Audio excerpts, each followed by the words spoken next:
Salut les amis, bienvenue sur Filmcolique. Donc nous sommes à l'épisode 5 de Rise of Empires Ottoman. Commençons tout de suite. Bon, vous savez déjà ce que je pense de ça, hein, je répète, c'est Edirne, capitale de l'Empire Ottoman avant la conquête de Constantinople.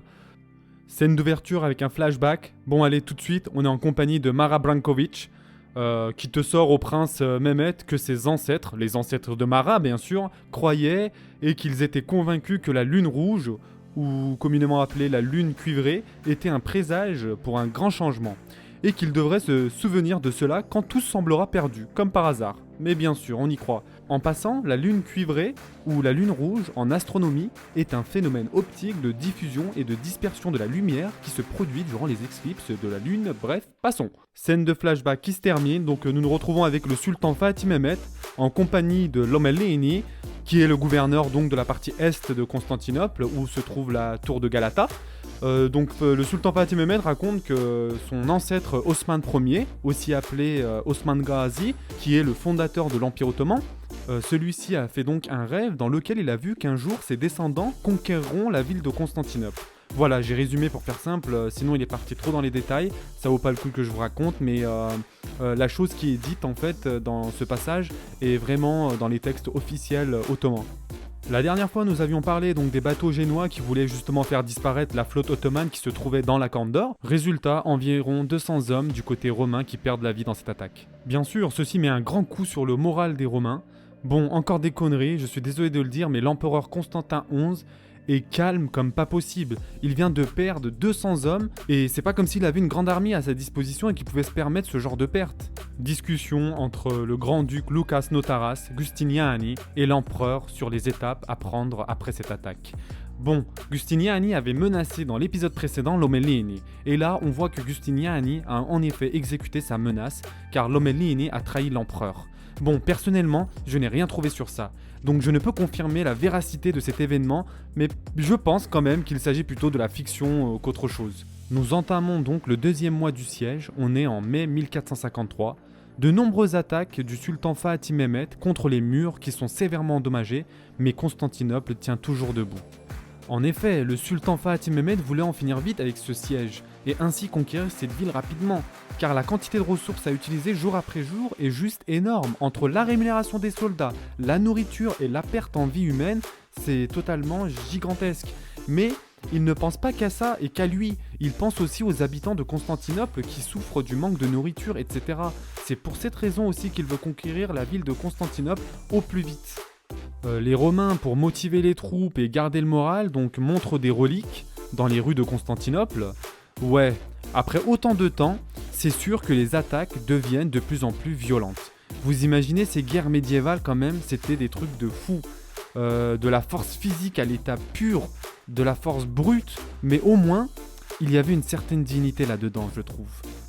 On arrive donc à la 6e semaine du siège, et le sultan Fatih Mehmet donc discute avec Zaganos Pacha, et sa seule préoccupation, c'est Giustiniani. Cette scène, franchement, montre juste un sultan qui fait une fixation sur Giustiniani. Or, c'est tellement loin de la réalité. Giustiniani n'est juste qu'un mercenaire parmi tant d'autres. Lui accorder autant de crédit, je trouve cela très exagéré et pas du tout réaliste. Dans la scène suivante, je n'ai même plus de mots pour qualifier ce qu'il se passe. Pour faire simple, ils ont tout simplement voulu recréer la scène dans le film Troy. Je sais pas si vous l'avez vu, 3. Vous voyez quand Hector sort des remparts pour affronter Achille. C'est vraiment ce qu'ils ont voulu faire. Genre, le sultan Fatih Mehmet va venir lui-même en personne devant les murs de Constantinople et appeler Giustiniani. Comme si Giustiniani était son égal. C'est sans aucun sens. Surtout que l'on voit le sultan soudoyer, etc. Giustiniani. Et l'empereur regarde ça du haut des remparts. Vous y croyez, vous, sérieusement ? Donc historiquement, cette scène ne s'est jamais produite, que ce soit bien clair, hein. Je vous le dis, ça ne s'est jamais produit. Par contre, ils se sont inspirés de quelque chose qui s'est vraiment produit. Et donc, c'est quoi cette chose ? C'est, en effet, la veille de la grande attaque, le sultan Fatih Mehmet a envoyé un messager pour leur demander de se rendre et qu'il les laisserait vivre, laisserait leurs biens ainsi que leur religion. Ce message était adressé directement à qui ? À l'empereur Constantin XI. le sultan Fatih Mehmet était déterminé et au fond de lui, il était sûr quasiment qu'il allait conquérir cette ville. Donc c'est pour cette raison qu'il envoya un messager afin d'éviter qu'il y ait encore plus de morts des deux côtés. Comme je l'ai déjà dit dans l'épisode précédent, les Kadırga ottomans étaient dans la Corne d'Or et de ce fait, les Romains devaient défendre la ville de Constantinople sur 2 fronts. Vraiment une super grande surface. Ce qui n'était pas facile, surtout sachant le nombre de soldats à disposition de l'empereur Constantin XI. Donc nous voyons ici des exécutions des soldats ottomans, qui étaient donc des prisonniers, se faire exécuter. C'est vraiment quelque chose de tragique. Le peuple et les soldats à bout décidèrent d'exécuter les soldats ottomans. Et c'est ce qu'il se passe en général quand des hommes ordinaires sont pris dans des situations extraordinaires. Ensuite, Anna, et encore Anna, franchement j'en ai marre de voir ce caractère totalement inutile. Genre, elle défend un soldat ottoman de la mort imminente, etc. On nous montre sans cesse que les chrétiens sont des personnes super aimables et gentilles, tandis que les ottomans sont des barbares assoiffés de sang. Et franchement, à la longue, ça devient tellement pénible et lassant. Ensuite, le soir même, le sultan reçoit une lettre de Giustiniani, ce qui est encore une fois totalement illogique bien sûr. Qui est donc Giustiniani pour envoyer une lettre au sultan Fatih Mehmet ? Ce qui est possible par contre, c'est que l'empereur Constantin XI lui-même lui a envoyé cette lettre de refus de se rendre. Mais qu'est-ce qu'on ferait sans Mara Branković ? Non mais sérieux, je saute, je ne peux pas perdre mon temps avec elle. La scène suivante donc nous montre l'empereur Constantin XI discuter avec ses conseillers car l'empereur n'avait plus les moyens de subvenir à tous les besoins financiers des mercenaires. L'empereur était de plus endetté. Du coup, on demande à notre cher grand-duc Lucas Notaras de prêter un peu d'argent. Mais celui-ci ne donne pas un centime à l'empereur, mais il prête encore une fois allégeance à l'empereur qu'il se battrait jusqu'à la mort. Pour ne pas déclarer faillite, et donc pallier à ce problème, l'empereur Constantin XI demande le rassemblement de toutes les reliques et autres objets précieux en or massif, surtout afin de les faire fondre et transformer cela en pièces d'or pour subvenir aux besoins de ses mercenaires. Et des autres besoins bien sûr de la ville. Scène suivante, le sultan Fatih Mehmet reçoit une lettre d'un de ses espions qui lui informe que le pape a envoyé des bateaux afin d'aider donc l'empereur Constantin XI. Et là, encore une fois, nous voyons un sultan qui est enragé, qui s'attaque à ses plus proches conseillers, dont Zaganos Pacha et Chandarlı Halil Pacha.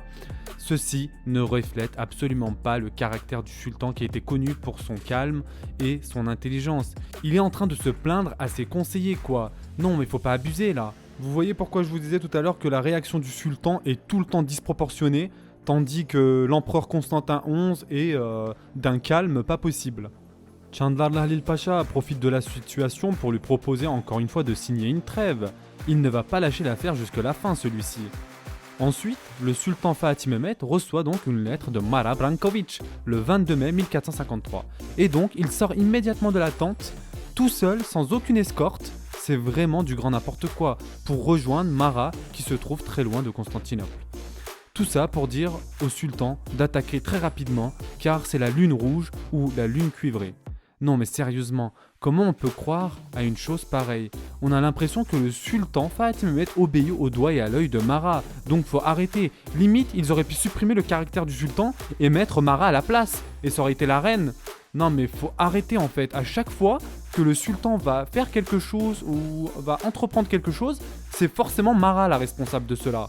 Et c'est historiquement totalement faux. Ce jour-là, donc, c'est le jour de la lune rouge, donc il y a en effet bien une éclipse. Historiquement, j'ai vérifié, ne craignez rien. Donc cette éclipse dans la culture ottomane présage de bonnes choses et de bonnes nouvelles, tandis que pour les occidentaux et les chrétiens, c'est tout à fait le contraire car elle provoque la terreur chez les assiégés persuadés d'y voir un signe divin de leur future destruction. Et on le voit ici avec l'empereur Constantin XI qui a l'air de savoir que c'est bientôt la fin de son règne. Chandarlı Halil Pacha propose tout de même une trêve au sultan Fatih Mehmet. Bien sûr, le sultan Fatih Mehmet s'énerve et le réprimande en lui disant « Ne vois-tu pas la lune ?»